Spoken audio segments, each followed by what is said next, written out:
नमस्कार साथियों, मेरा नाम अखिलेश और मैं आप सभी का स्वागत करता हूँ हैशटैग क्रिक की बात पे।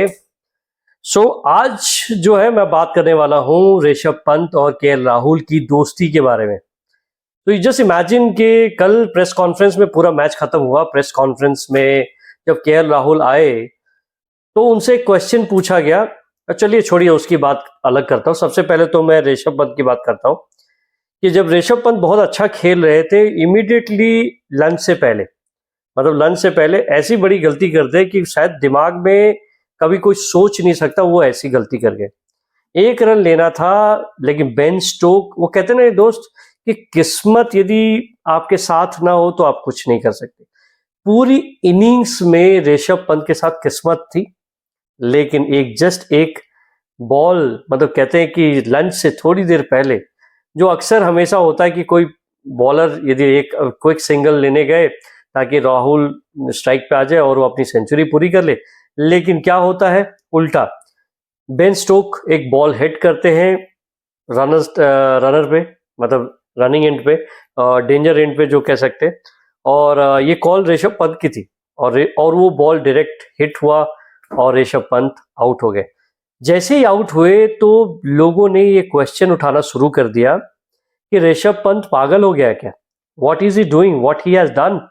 क्योंकि जब तक ऋषभ पंत और केएल राहुल की पार्टनरशिप चल रही थी तब तक ये मैच ऐसा लग रहा था कि इनफैक्ट अब इंग्लैंड छोड़ चुका है, क्योंकि वो जानते थे कि यदि ऋषभ पंत रहेगा तो ये मैच को फास्ट चलाएगा और केएल राहुल उसको लंबा लेकर जाएगा।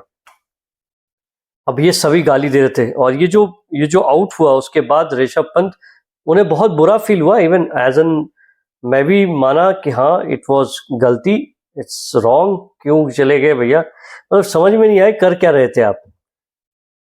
और वो जो प्रेज सबके लिए था ना, ऋषभ पंत ने आज तक जितनी भी बैटिंग की, उस प्रेज को उन्होंने स्टूपिड स्टूपिड स्टूपिड कर दिया। और ये जो ट्रेंड, जो सुनील गावस्कर वाली याद है ना भैया, तो सुनील गावस्कर वाली जो स्टूपिड स्टूपिड वाली बात थी वो कंटिन्यूसली वापस वो सोशल मीडिया में ट्रेंड करने लगी।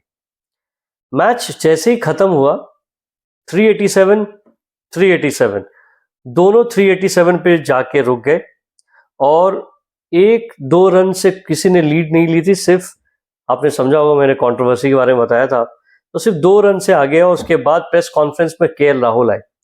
केएल राहुल से जब एक प्रेस कॉन्फ्रेंस में बात हुई कि भैया राहुल क्या हो गया था, तो केएल राहुल ने जो बात कही, कहीं ना कहीं एक रिस्पेक्ट ऋषभ पंत के लिए बनता है यार। मतलब क्या बंदा है यार, मतलब टीम के लिए खेलता है। राहुल कहते हैं कि ऋषभ पंत ने मेरे लिए अपना विकेट थ्रो किया, वो किस्मत की बात थी कि बॉल जाकर डायरेक्टली लगी है और वो आउट हो गया, अदरवाइज हमने चांस लिया था।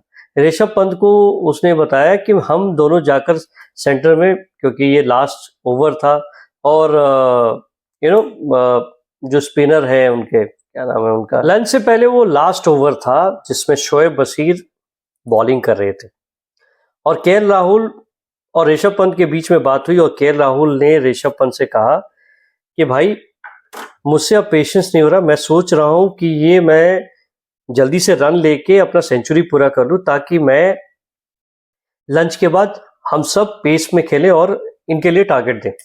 और वही बात थी कि ऋषभ पंत ने एक बॉल डक किया, स्लो था, और वो निकल पड़े दौड़ने के लिए केएल राहुल के लिए।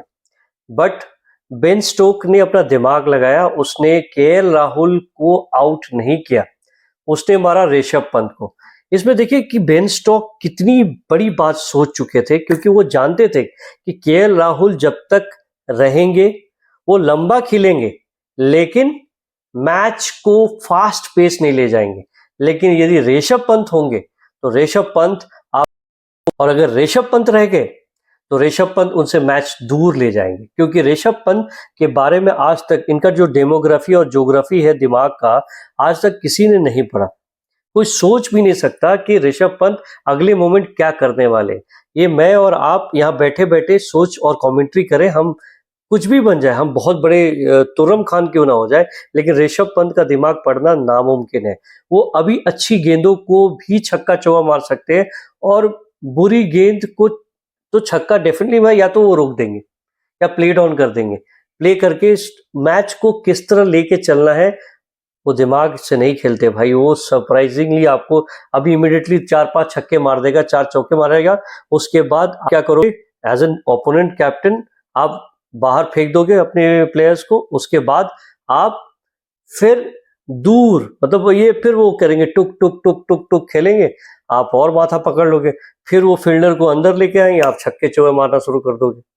और फिर ये फील्डर फैला भी दें तो आप छक्के चौके तब भी मारोगे। तो ऋषभ पंत के बारे में कोई कुछ नहीं कह सकता। वो एक ऐसे बैट्समैन है, कौन कब कैसे कौन सा शॉट मार देंगे कोई नहीं जानता। वो जो सोते सोते मार देते हैं, एक हाथ से छक्के मार देते हैं, ये that's all brand of Rishabh पंती boss. तो इसीलिए बेन स्टोक्स ने सोचा यदि ऋषभ पंत रह गया, केएल राहुल आउट हो जाए तो चलेगा, लेकिन ऋषभ पंत यदि 1-1.5 घंटे और टिक गया ना लंच के बाद, तो ये मैच उनके हाथ से निकल जाने वाली थी। इसलिए उसने ट्राई किया, स्टोक्स ने ट्राई किया रनर एंड पे, और लकीली या तो कहें बदकिस्मत थे ऋषभ पंत कि उनका बॉल जो है डायरेक्ट हिट हो गया और वो आउट हो गए। वो पिच से शॉट थे, क्रीज से शॉट थे। अब ये सोचिए कि ऋषभ पंत के जो हवा इस तरह हो गया, इतना बड़ा खौफ उनका हो गया इंग्लैंड के अंदर कि मतलब आप सोचिए 59 के एवरेज से वो बैटिंग कर रहे हैं।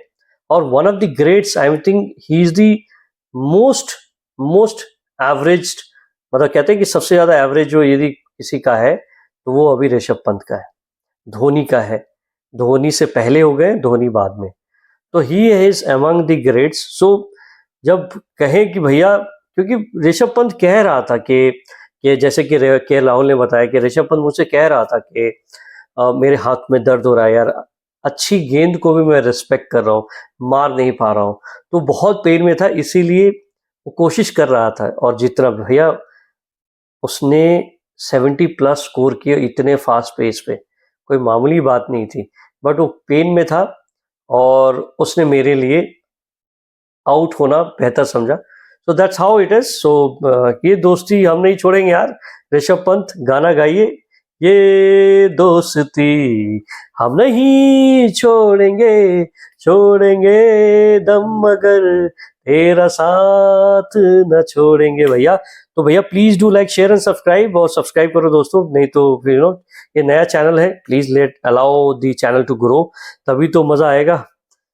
बातें करते हैं दोस्तों, फिर से बातें करते हैं यार। तब तक थैंक यू सो मच।